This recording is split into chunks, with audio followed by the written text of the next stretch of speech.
Psicología y comunidad.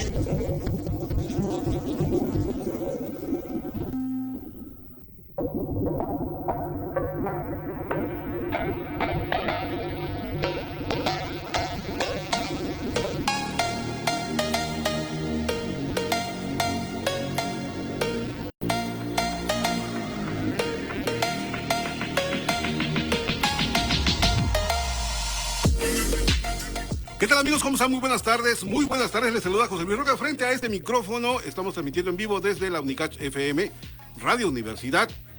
Y bueno, pues esperamos que en esta tarde les interese a ustedes el tema. Pues tenemos invitados especiales, invitados que la verdad nos da mucho gusto que se encuentren en Chiapas y sobre todo su formación que la han tenido en diferentes partes del mundo. El tema de hoy es saberes y prácticas de los recursos y bienes naturales en niñas, niños y adultos. Ahora, nos brincamos la adolescencia para irnos precisamente a la población adulta. Y va muy interesante porque tenemos como invitados al doctor Martín Plasencia González y a la doctora Ana del Refugio Cervantes Herrera. Bienvenidos. Muchas gracias. Gracias. Pues saludamos también a nuestra gerente Lupita Moreno, a nuestro productor Mario Coutinho y sobre todo a Eloísa Aguilar, operadora de En esta tarde, y por supuesto atenta a sus llamadas telefónicas. Usted puede encontrarnos en Facebook sobre la dirección de Radio Universidad 102.5 UNICACH FM y sus mensajes de WhatsApp 961-284-1398.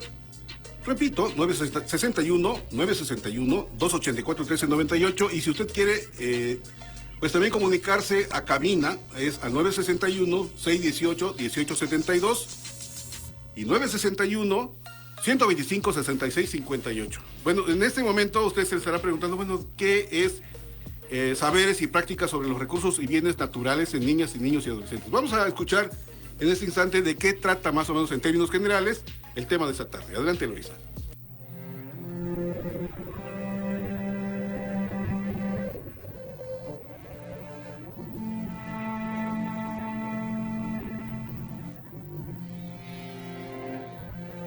¿Qué tal? ¿Cómo está? Muy buenas tardes. Bienvenidos a nuestro programa de hoy. En esta ocasión exploraremos un tema fundamental para nuestra relación con el entorno natural, los saberes y prácticas relacionados con los recursos y bienes naturales. En nuestras comunidades se ha transmitido de generación en generación conocimientos valiosos sobre la fauna, la flora y las técnicas para aprovechar los recursos de manera sostenible. Estos conocimientos ecológicos tradicionales son un tesoro cultural que debemos preservar. ¿Qué incluyen estos saberes? Pensemos en las prácticas de la agricultura tradicional, la pesca responsable y la recolección de plantas medicinales. Son parte de nuestra conexión con la naturaleza y nos enseñan a vivir en armonía con el entorno. Pero no solo eso, las medicinas tradicionales también forman parte de este legado. Las culturas originarias y locales han desarrollado una rica tradición de medicina basada en recursos naturales. Plantas, minerales y otros elementos se utilizan para tratar enfermedades y mantener la salud. Estos saberes no solo son valiosos desde un punto de vista médico, sino también como parte de nuestra identidad cultural. Y no podemos olvidar las cosmovisiones y la espiritualidad. Nuestra conexión con la naturaleza va más allá de lo material. Los rituales, festividades y prácticas chamánicas reflejan esta profunda relación con el entorno natural. Son parte de nuestra historia y nuestra forma de ver el mundo. Sin embargo, enfrentamos desafíos y amenazas. La globalización y la urbanización ponen en peligro muchos de estos conocimientos tradicionales. La deforestación, el cambio climático y la pérdida de biodiversidad afectan directamente su supervivencia. Por eso, es crucial que en la educación ambiental debemos transmitir estos saberes a las nuevas generaciones. Observar aves, plantar árboles y reducir residuos son actividades prácticas que fomentan la comprensión integral del medio ambiente. En resumen, los saberes y prácticas de los recursos naturales son un legado que debemos proteger. No solo garantizan la sostenibilidad ambiental, sino también la riqueza de nuestras tradiciones y nuestra conexión con la naturaleza.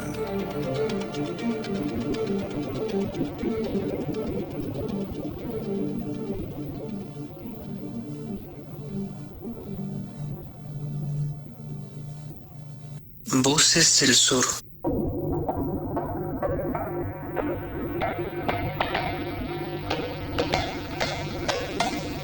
Pues con este siguiente audio vamos a dar la bienvenida y a conocer un poco más al respecto sobre pues la formación profesional, las actividades, qué es lo que realizan de manera cotidiana después de convertirse en investigadores. Me refiero al caso del doctor Martín Plasencia González y de la doctora Ana del Refugio Cervantes Herrera. Vamos a escuchar la siguiente información y a conocer nuestros invitados de esta tarde. Adelante, Eloisa.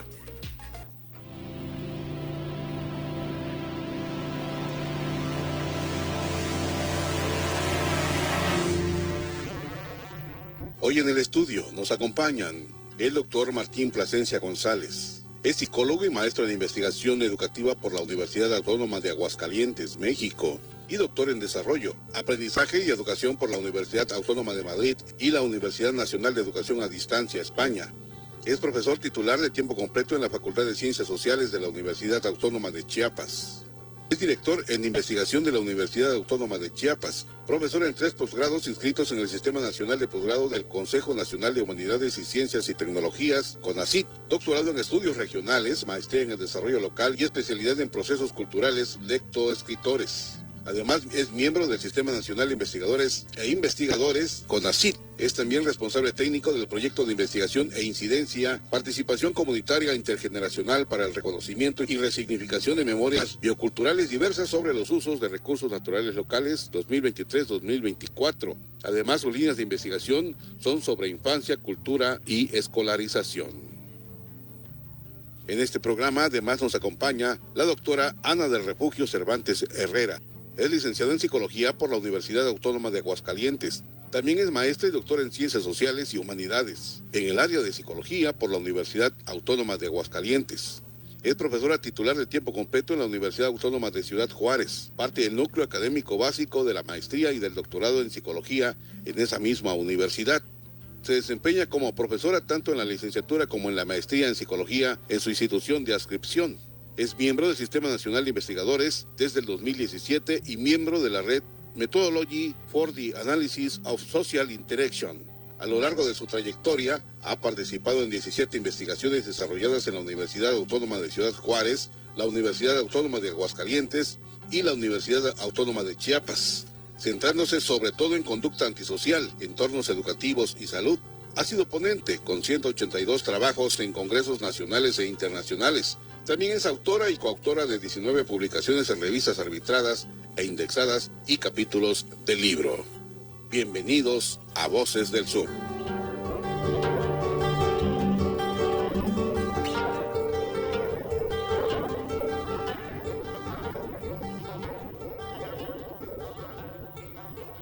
Voces del Sur. Bien, pues nos da mucho gusto que en esta tarde nos acompañen 2 personas mexicanas provenientes de distintos lugares de la República Mexicana. ¿De dónde viene usted, doctora? De Aguascalientes. Doctor. De Jalisco, aunque ya radico desde hace 16 años acá en Chiapas. En Chiapas. ¿Y usted, doctora? Yo tengo 7 años ya radicando en Ciudad Juárez. De Juárez. Sí. ¿De Chihuahua? Chihuahua. Chihuahua, sí. pero en Juárez. En Juárez, sí. Excelente. Específicamente. Platícanos un poco por qué este tema y no otro. Sí, bueno, contando un poco la historia, José Luis, de este tema, el CONACYT emitió una convocatoria que son programas nacionales estratégicos. Revisaron los grandes problemas nacionales que tenemos. Uno de ellos es el agua, por ejemplo, la energía, la vivienda, y dentro de esos está la cultura. Y emitieron unas convocatorias para reconocer y reivindicar el conocimiento que las comunidades tienen sobre la vida, sobre el entorno. En ocasiones, y más en los ámbitos académicos a veces que estamos, se valida una forma de conocimiento, ¿no? El conocimiento científico. Entonces a veces denostamos o hacemos acercamientos injustos con las comunidades, con las personas, porque no reconocemos lo que están haciendo. Eso se ha conocido como injusticia epistémica o injusticia cognitiva. El no aceptar que hay otras formas de nombrar la vida, de conocer la vida, de relacionarse, y como comentabas en la cápsula, también de pues ver esta parte espiritual, esta parte de relación que tenemos con la vida. Y el proyecto, al verlo así, dijimos, es que nosotros podemos investigar, indagar, coinvestigar con comunidades este tema. Una parte que nos ha interesado mucho es la participación de las infancias en estos procesos. Entonces dijimos, las niñas y los niños, ¿qué dicen acerca de su entorno? En lugar de tomar una adopción de educación ambiental como más vertical, en el que nosotros vamos a las escuelas y les decimos qué hacer, lo invertimos y estamos más bien como escuchas. ¿Qué es lo que ellos ven de su vida, del lugar donde están viviendo, para ver qué podemos aprender de las prácticas locales?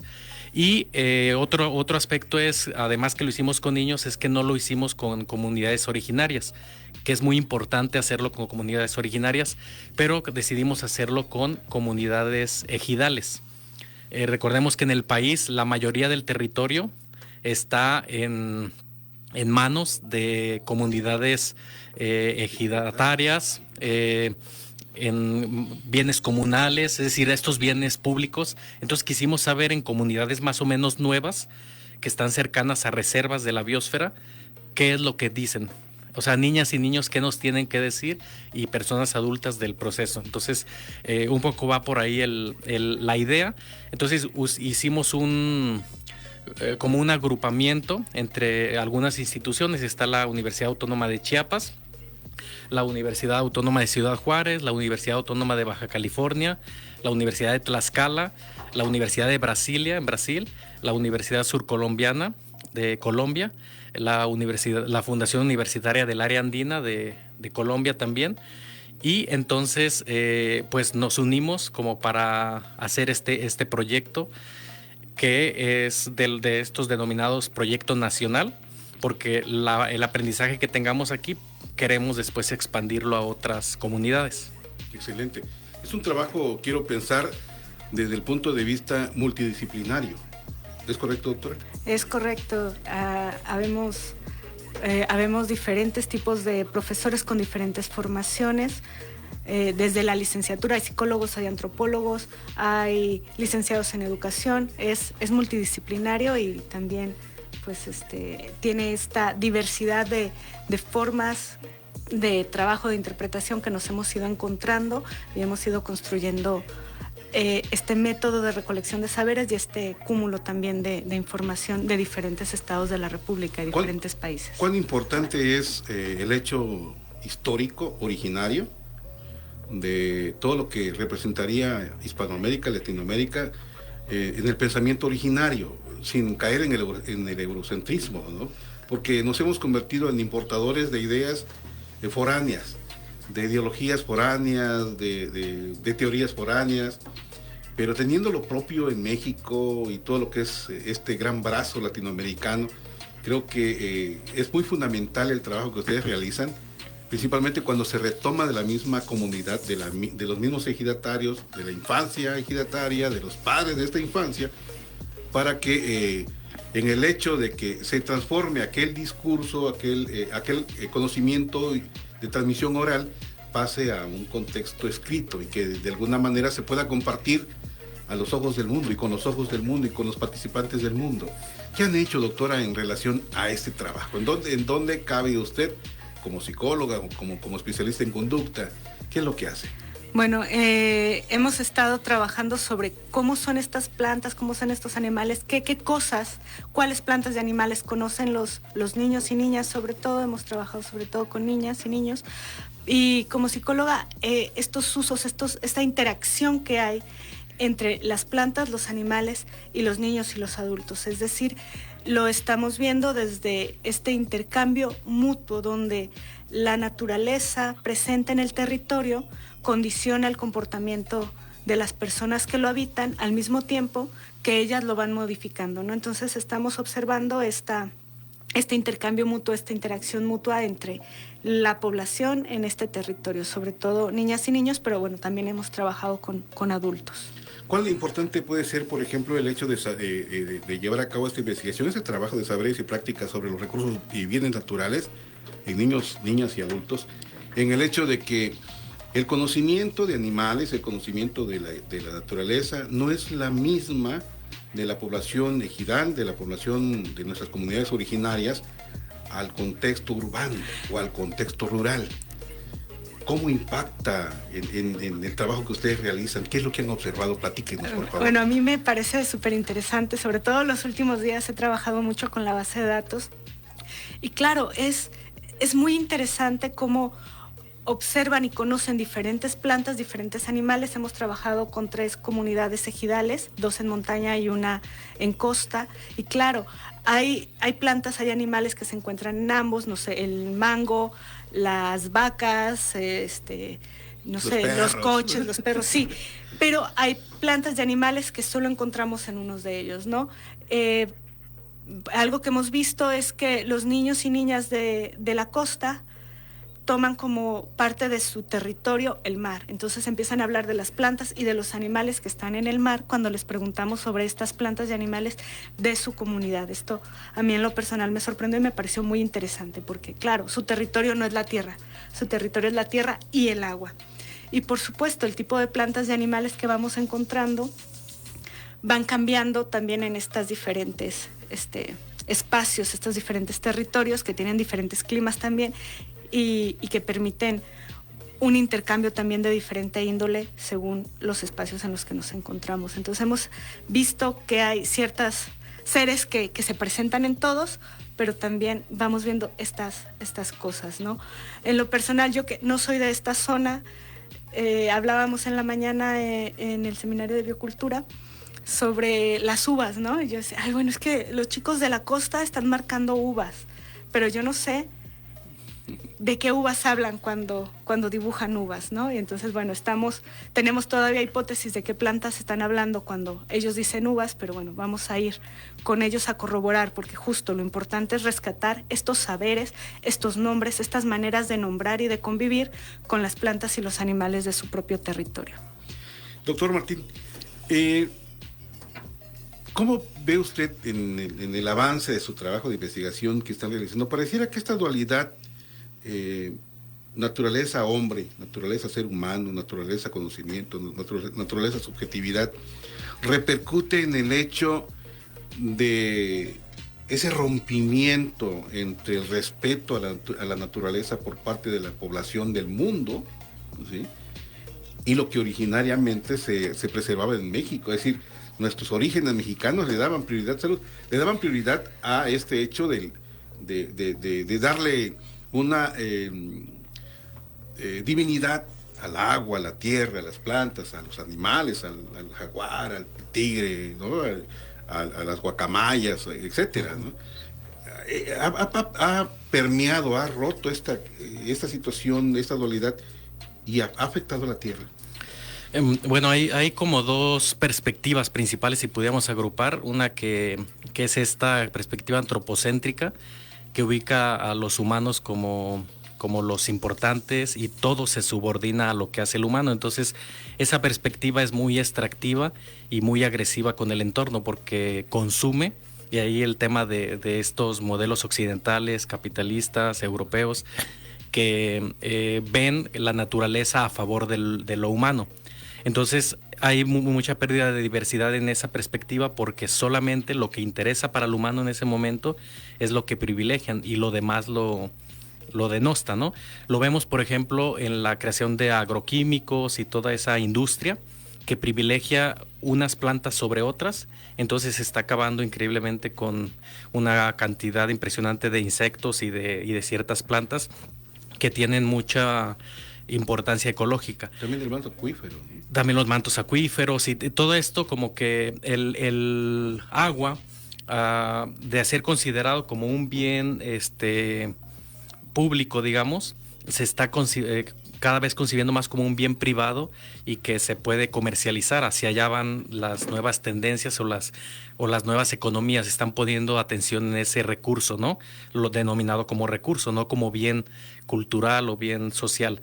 La otra perspectiva, que es más cercana a lo que comentabas, José Luis, de Latinoamérica, y que hemos visto coincidencias con nuestros compañeras y compañeros brasileños, colombianos, ecuatorianos, argentinos, es que hay ciertas visiones que están más cercanas a que no hay esa dualidad, sino que los humanos es otra especie más de lo que hay en la naturaleza. Entonces son más cuidadosas esta perspectiva de la sustentabilidad y todo eso ni siquiera es anterior a eso, es decir, no destruyo porque es parte de mí. Por eso algunos tienen esta denominación de madre tierra, ¿no? Porque la concepción es distinta. Es decir, es parte de mí, o yo soy parte de ella, o somos parte todos de todo. Entonces, al dañar algo, pues me estoy dañando a mí mismo y a toda la descendencia, ¿no? Entonces son como puestos más a largo plazo.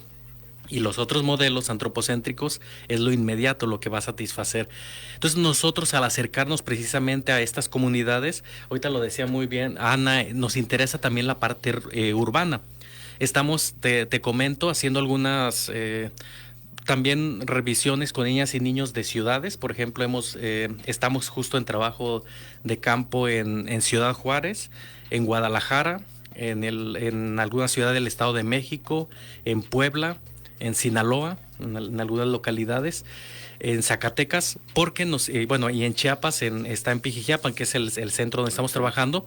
Vamos a trabajar en Las Rosas, en Pujiltic, en Tuxtla, en Coapilla, en Ocotepec, en San Cristóbal, para ver precisamente, por ejemplo, nos interesa mucho saber las niñas y los niños urbanos qué dicen, qué animales hay, porque por ejemplo acá con el Vergel o con Plan de Ayala o Palmarcito, las comunidades donde estamos trabajando, hablan por ejemplo del mono, hablan del tepezcuintle, hablan de caspirol, de otras cosas, de la iguana, del tlacuache, cocodrilos, claro, pupulos, ajá. Sí.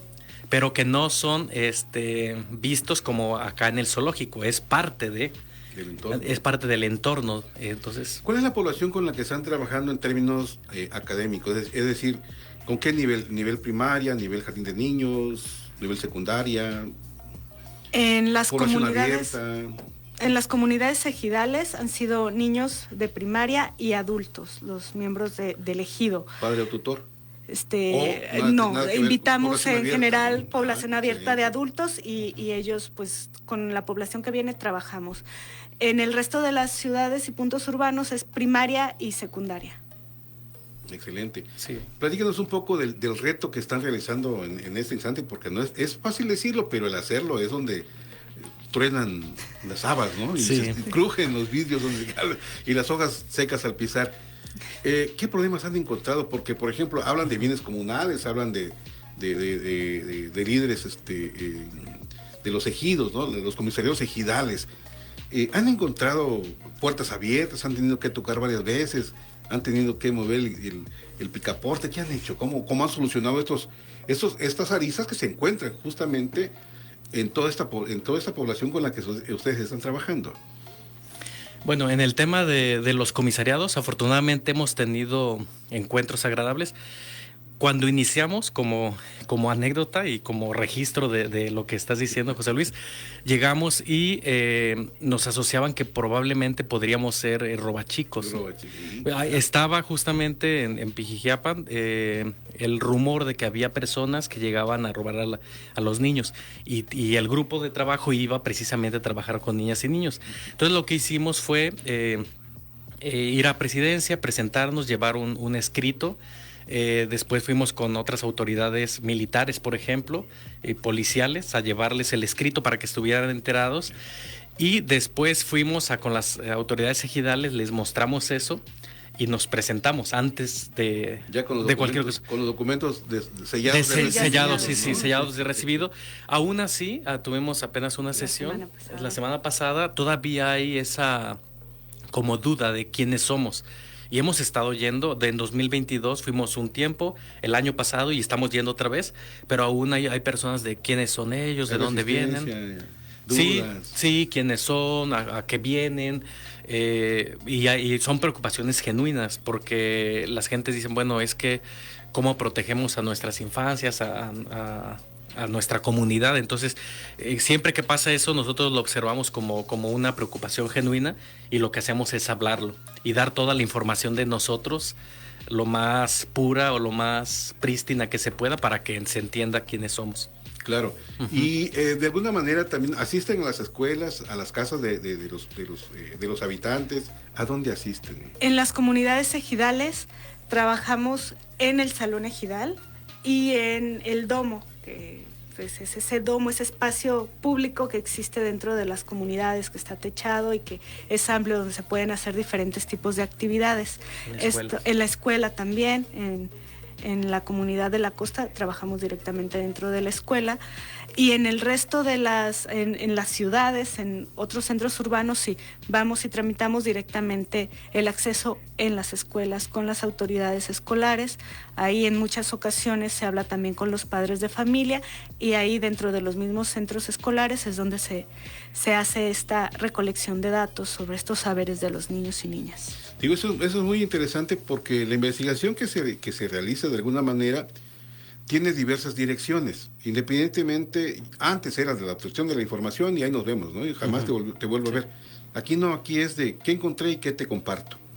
¿Sí? Es correcto. Pero sí. sobre todo en esta plática, en esta dialogicidad que ustedes tienen con las autoridades, con ejidales, municipales, policiales, militares incluso, es este hecho de caminar juntos, y pareciera que es necesario a veces que una guía los lleve y los represente, porque al tener esa guía hay confianza.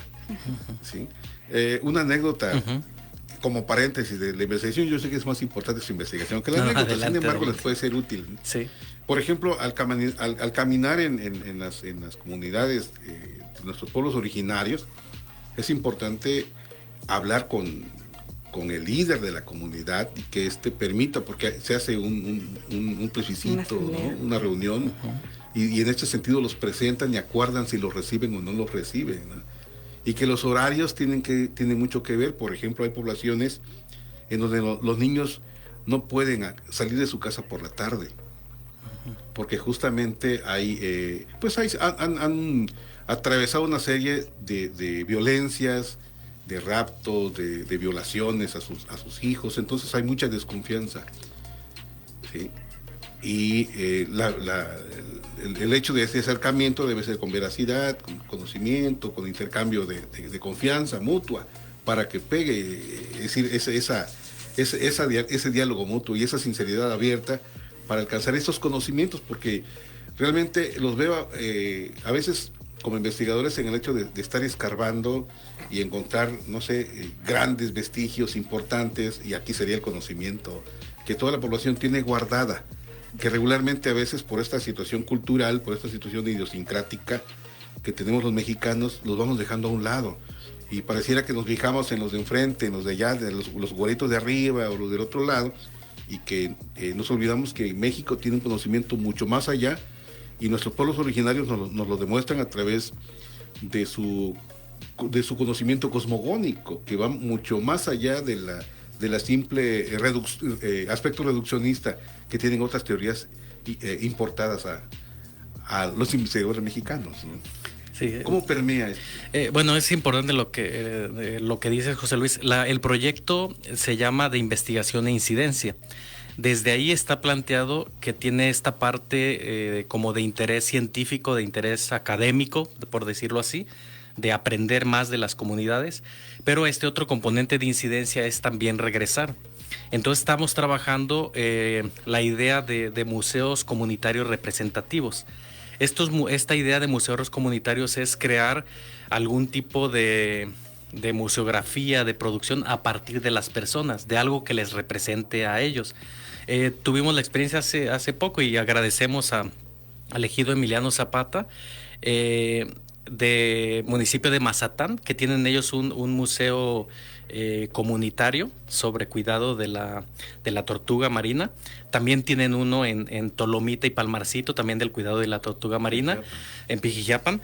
Y gracias a lo que está trabajando ahí la CONAMP, a partir de la reserva La Encrucijada, estamos ya comenzando a conectarnos con ellos también como actores claves en el territorio, para este trabajo que estamos haciendo de niñas y niños están participando, dando su opinión de plantas, animales del territorio, después regresarlo y que sirva para reflexión del territorio. Tenemos una y voy a aprovechar para contarte. Estamos haciendo un ejercicio con ellos que le llamamos una herramienta de diálogo intergeneracional. Eso quiere decir como platicar entre adultos y niñas y niños. Las niñas y niños van a sus casas con un formato que les permite entrevistar a sus abuelos, a sus abuelas. Entonces imaginemos un niño de 8 años que está entrevistando a alguien de 80 y le dice, cuéntame cómo era mi comunidad cuando tú tenías mi edad. O sea, tú de 80 tenías 8 años, ¿cómo era? Y en general las descripciones son comunidades con abundante vegetación, más tranquilas, menos despobladas, menos tecnologizadas, pero se habla de esa forma. Ahora, en la descripción actual todavía hablan de recursos, todavía hay agua, todavía hay uno que otro árbol, algunas manifestaciones de violencia que ya ven presentes, algunas manifestaciones ya de lo que entienden por desarrollo, que a veces entienden esta urbanización, pero en el futuro es el que más nos ha llamado la atención. Tengo muy presente el caso de un niño reciente que nos dijo, en el pasado, en su colonia, era puro monte, así le llaman, o montaña, y no había pocas casas, las casas eran de ciertos materiales, de tejas o de palma, tal. Luego, en el presente, ya hay casas de 2 pisos, los vecinos son amigables, hay más calles y tal.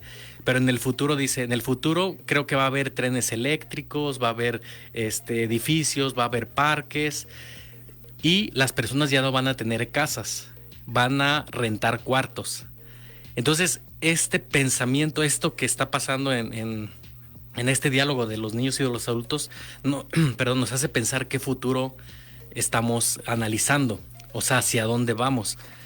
Porque la tercera pregunta es, el niño le dice al abuelo, ¿cómo crees que va a ser el sitio donde estoy cuando yo, niño de 8 años, tenga tu edad de 80? Y a nivel planetario es muy poquito. A nivel de nuestra vida, pues es bastante, ¿no? Es casi la mitad de nuestra vida o casi una vida completa. Pero a nivel planetario es muy poquito tiempo como para un cambio tan brusco. Porque si le hacemos caso a esas descripciones, ya van a ser más parecidas las descripciones a contextos urbanos como Tuxtla. Muy proféticos, ¿no? O proféticos, sí. De alguna manera, doctora... Sí. Ana del Refugio, Anita. ¿Puedo decirle Anita? Sí, claro, sí, claro. Para todo nuestro auditorio, que se sienten en confianza también. Sí. ¿Cómo ve el diálogo, este proceso de comunicación entre los niños de estos ejidos, de esas comunidades, a los del área urbana o suburbana? Esa es la primera pregunta, porque viene una siguiente, por favor. Bueno, yo creo que es viable y yo creo que puede ser muy enriquecedor. Se han hecho unas prácticas, digamos, de comunicación y de intercambio. Se hizo un ejercicio, una compañera que está en el DF, sí, un ejercicio de una herramienta que se le llamó maletas viajeras, donde las niñas y los niños contaban esos elementos definitorios de su identidad y de su comunidad, ¿no? Se contaban a ellos y a su comunidad, ¿no? Incluían paisajes, animales, ropa, sus intereses, su comida. E hicimos un intercambio justo donde fueron estas maletas viajeras de la costa a la montaña y de la montaña a la costa. Y entonces ellos iban viendo así esas cosas que podían ser diferentes, iguales, y cómo iban imaginando estos otros espacios. Entonces justo con un ejercicio así podríamos encontrar también ese diálogo, ese intercambio, ese punto de encuentro entre los niños de la ciudad y los niños de estas comunidades que son rurales. Y entonces podríamos encontrar ese punto de conexión e incluso se podrían hacer otros trabajos, ¿no? De intercambio, un amigo, nos mandamos cartas, nos mandamos dibujos, se pueden hacer muchas cosas que permitan conectar estos dos espacios y sus intereses en común. ¿Puede de alguna manera ser un elemento que afecta o que genera algún resultado inesperado el hecho de que niños de comunidades, de ejidos, su distracción en tiempos de ocio sean diferentes a los de la ciudad, en donde o de áreas urbanas o suburbanas, en donde, por ejemplo, los padres, la madre, el padre, pues hay situaciones de rompimiento, hay familias neuróticas, no hay un diálogo abierto, franco, y los niños se la pasan en su tiempo libre con el teléfono celular, metiéndose en las redes sociales. ¿Puede repercutir este aspecto en el trabajo, digamos, lo puro que están realizando? Bueno, es esperable que haya elementos del imaginario y de la percepción del mundo, aunque ese mundo no sea exactamente el que sucede ahí en su entorno. Por ejemplo, en algunos de los dibujos hemos encontrado osos. Y bueno, objetivamente hablando, en estas zonas pues no hay osos. Bueno, aunque pero puede referirse otro tipo de osos. al oso hormiguero, por sí, ejemplo. podría ser oso hormiguero o podría ser, nos hemos visto jirafas, ¿no? Que, pues bueno, que sepamos no hay jirafas, ¿no? Pero eso no quiere decir que la información está sesgada, corrupta, no es.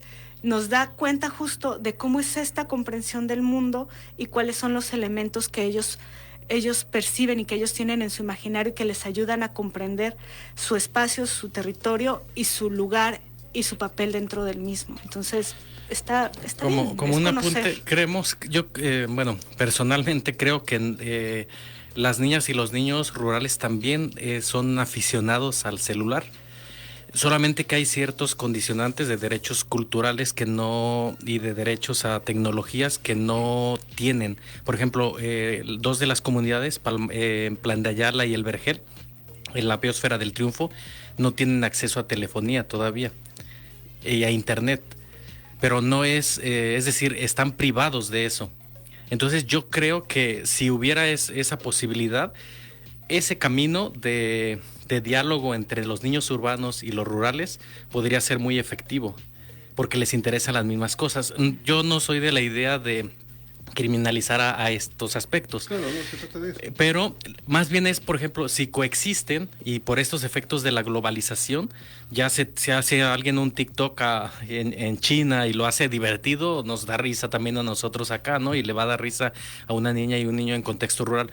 Pero cómo es ese espacio donde está habitando esta niña y este niño de la parte rural puede aportar a la comprensión del entorno.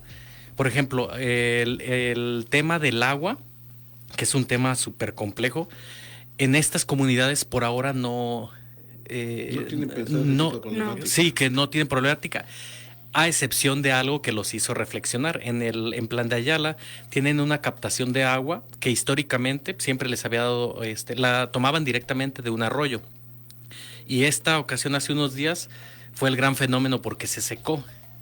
Y ojo, es una comunidad que está en la sierra y que hay muchas cuencas y hay muchos ríos ahí cercanos. El río principal de la comunidad no se seca, pero no pueden hacer toma directa, tienen que ver con agua, una conexión ahí.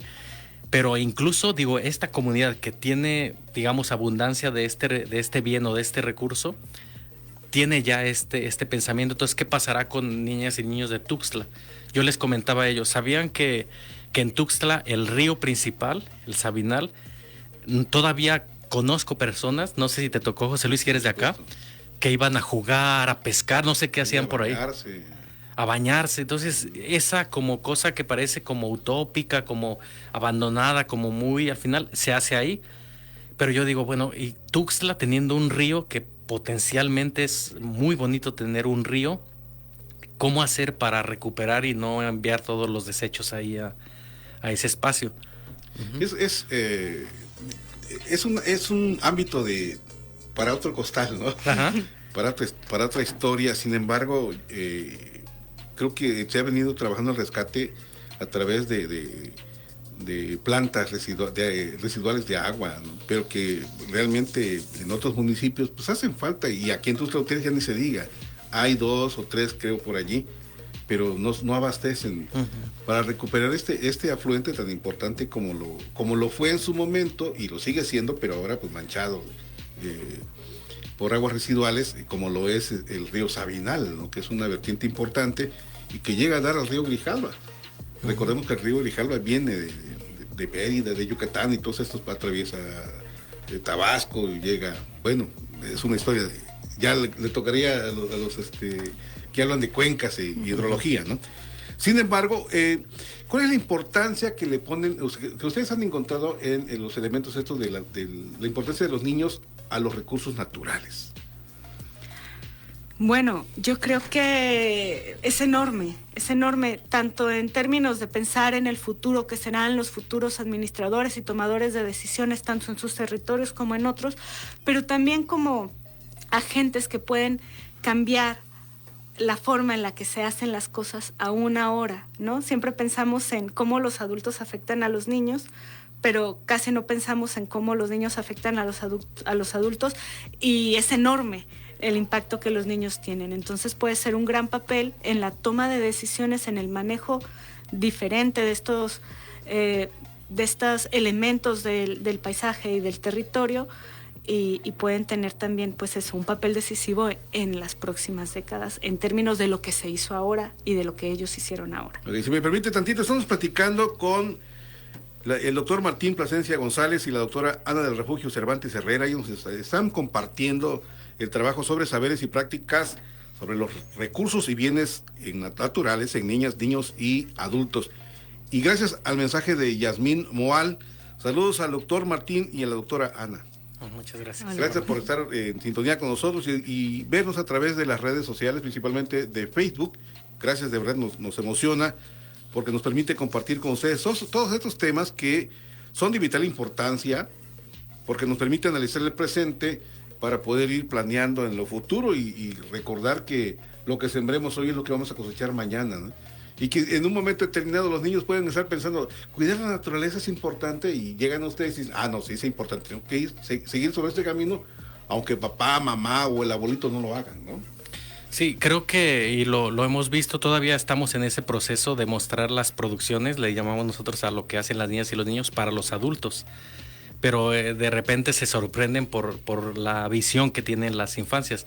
Nosotros hemos usado algo muy sencillo y a la vez complejo, pero que es muy interesante, que se les dice, háblanos o dinos o dibuja el lugar donde vives.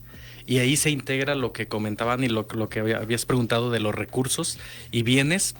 Dibujan el río, los peces, sus flores, sus animalitos que están en la casa, su casa misma, la comunidad, las montañas. Es decir, esto que pudiera parecer un simple dibujo que hace una niña o un niño, en realidad nos está dando información sobre cómo ve ese territorio. Ahora, si contrasta uno ese dibujo ahora con lo que piensan que va a suceder dentro de unos años, es completamente distinto. Así lo vemos en los elementos que nos han reportado. Ya como si fuera la urbanización en contra de mantener los elementos naturales, ¿no? Los edificios le ganan a los árboles, los arroyos o ríos se convierten en acueductos, pero ya bloqueados o extintos. Es decir, sí mueve mucho lo que las niñas y niños presentan. Es de terror, ¿no? Es de terror, sí. Sin embargo, doctora Anita, ¿cuál es el pensamiento que han demostrado, han dado a notar las niñas y los niños de manera separada, solo por cuestión de diálogo, solo por cuestión de conocimiento, en relación a la naturaleza? ¿Cómo lo ven las niñas y cómo lo ven los niños? Bueno, me parece que no está diferenciado, no diría yo que tienen una visión diferente. Me parece que es bastante homogénea en términos de su visión, ¿no? Estos niños lo que ven y lo que nos cuentan es eso, ¿no? Los seres, los elementos que hay en sus entornos inmediatos, y inmediatos en términos de la comunidad, van hasta el monte, que ellos mismos luego nos dibujan el monte, estos animales como el tepezcuintle, el tlacuache, el tigre, esos que están allá, que también saben que existen, ¿no? Y es muy detallado porque nos cuentan tanto niñas como niños, incluso insectos, ¿no? Alacranes, mosquito, mariquita, mariposa. Entonces tienen yo diría una visión bastante amplia y es homogénea, ¿no? No hemos visto como que haya más variedad de niños o niñas, no, digamos que van juntos como un poco apoyando ente. Esto, entrevistamos a niñas y niños de Palmarcito, por separado, niñas y niños, y nos impresionó el conocimiento, los saberes, las prácticas que tienen las niñas de la pesca, porque normalmente asocia uno que son los hombres los que se dedican a la actividad, y cuando escuchamos a las niñas tienen un conocimiento muy complejo muy diverso, muy amplio sobre la pesca. Entonces uno dice, bueno, ¿y por qué no? Quizá ya en algún momento de la vida o de la distribución de roles, ya las niñas se quedan más en casa, no sé si por decisión en todos los casos o por aspectos culturales, pero de que conocen mucho, son pescadoras. Una experiencia también muy bonita es que una niña nos mostró cómo pescar, nos enseñó cómo hacer carnada, porque no llevamos carnada. Entonces nos dijo a partir de caracolitos nos mostró cómo hacerlo y nos enseñó a pescar. ¿Sí pescaron algo? Y pescamos algo, sí. Excelente. Y fue una niña, digamos, ¿no? Entonces le dijimos, oye, ¿por qué tú, por qué quieres aprender a pescar? O sea, ¿por qué estás interesada en pescar?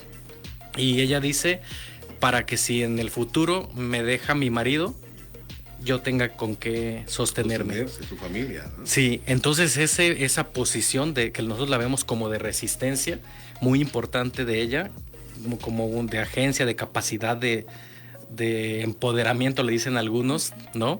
Es muy importante verlo en una niña. Decir, no, yo quiero ser autosuficiente, no depender de eso, y por eso tengo las habilidades que se necesitan para eso. Y las desarrollando. Uh-huh. ¿Qué opinan los adultos con respecto al trabajo que ustedes están realizando? ¿Qué han observado? Bueno, ahí depende mucho para empezar, si ese adulto vive con niños o no. Los adultos que viven con niños nos ubican y les gusta el trabajo que hacemos, ¿no? O sea, hay papás que traen a los niños así, supe que vinieron y entonces fui por mi hijo que estaba con la abuelita y me lo traje para que pudiera venir al taller, ¿no? Los adultos que no tienen niños, pues justo todavía tienen mucha desconfianza, están preocupados por las niñas y los niños de su comunidad y no saben quiénes somos porque pues no ha habido alguien que les cuente quiénes somos, ¿no? Porque no tienen ese contacto con las niñeces y bueno, esa es mi interpretación, ¿no? Justo la semana pasada en una de las comunidades un ejidatario nos decía, pero es que ¿quiénes son? ¿De dónde salieron? ¿Y por qué buscan a los niños? Y justo otro, que sus hijas vienen a los talleres a trabajar con nosotros, pues pero si tienen un montón de tiempo viniendo y vienen aquí con los niños y trajeron amigos y fuimos al río, hicimos muchas cosas juntos, ¿no? Entonces la comunidad en general acepta y entiende el trabajo que estamos haciendo y lo valora y se involucra con nosotros, pues también en la medida de sus propios intereses y mi percepción es también en la medida de que estén en contacto con los niños y niñas que son quienes nos conocen más. Pudiéramos pensar que de alguna manera ustedes están en esta huella ecológica familiar. Esa sería la primera pregunta. Y la segunda, aprovechando por el espacio que nos queda, ¿cómo pueden las familias que nos están escuchando en este momento, están sintonizando el programa, están escuchándonos en las redes sociales, cómo pueden ellos y ellas hallar su huella ecológica? Bueno, yo creo que sobre esta segunda que va a ayudar a la primera, curiosamente muchas de las adultas y adultos que nos están escuchando migraron de zonas rurales o sus padres eran de zonas rurales y tienen todavía sedimentos o conocimientos o saberes de lo que se hace en el rancho, de lo que se hace en la parcela, en el potrero. Es decir, pero de algún modo al estar en la ciudad se ha privado ese tema. Entonces, desde casa se pueden, algunos tienen jardines, algunos no tienen el espacio físico por las mismas limitaciones de la vivienda, pero tienen macetas, es decir, hay formas en las que ciertos alimentos, de eso habla la soberanía alimentaria, ciertos alimentos podrían cultivarse o ciertos animales tener ahí para autoconsumo, para intercambio o para embellecer también, por estética. No me refiero a tener, por ejemplo, aves o mascotas o ese estilo, no, sino más bien me refiero al permitir que algunas especies se generen, se cuiden, se amen en casa. Entonces, yo creo que retomando, las personas que nos están escuchando, recuerden lo que hacían con sus abuelas, con sus abuelos, ¿no? Cuando iban con las vacas, se ordeñaban, y cuando iban a brincar los alambres de púas y que se cortaron, y que iban a buscar un becerrito o iban a sembrar algo. Muchos tenemos esas historias. O iban corriendo tras las gallinas, ¿no? Por supuesto. O las gallinas tras... Los guajolotes tras de ellos, o los patos, por supuesto, sí, que son muy territoriales. Sí, por supuesto, indudablemente. Sí. para ir concluyendo, ¿cuál sería el llamado a la sociedad, el llamado a justamente lo que dice el doctor Martín, en el hecho de que recordemos aquellos momentos en los que vivíamos en el rancho? ¿Cuál sería el llamado principal para la sociedad en general a partir del trabajo y del descubrimiento que ustedes están realizando?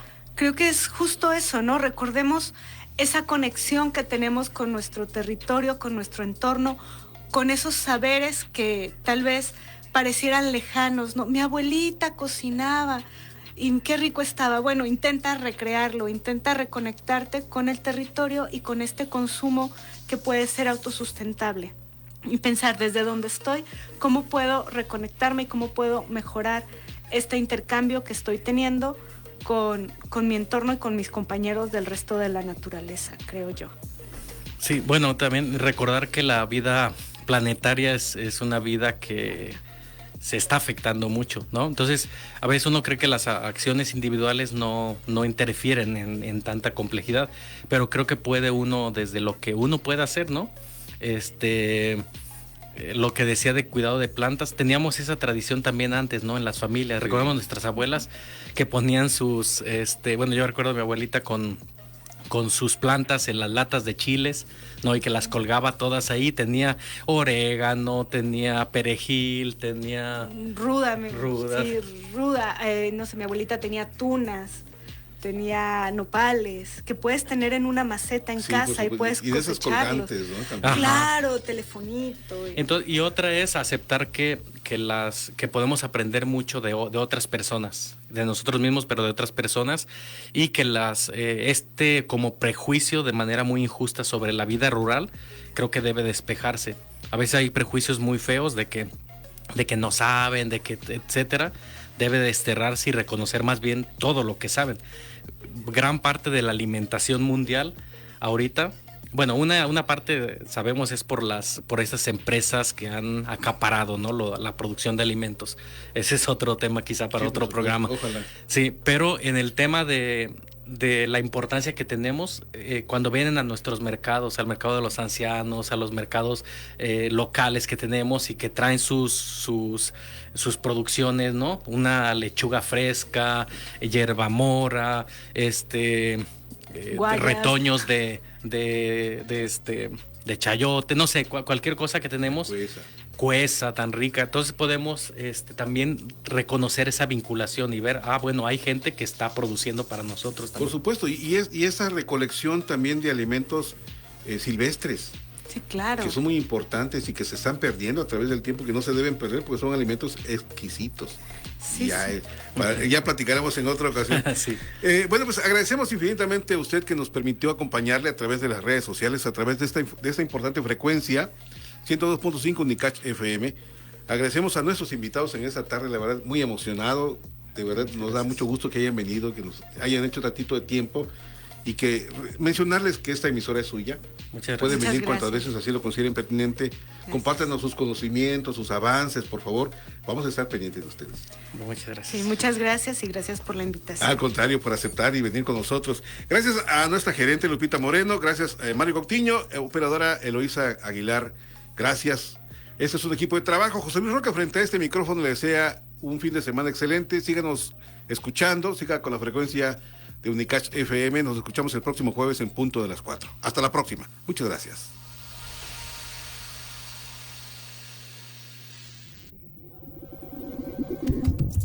Voces del Sur, Psicología y Comunidad es una producción de la Facultad de Ciencias Humanas y Sociales en coordinación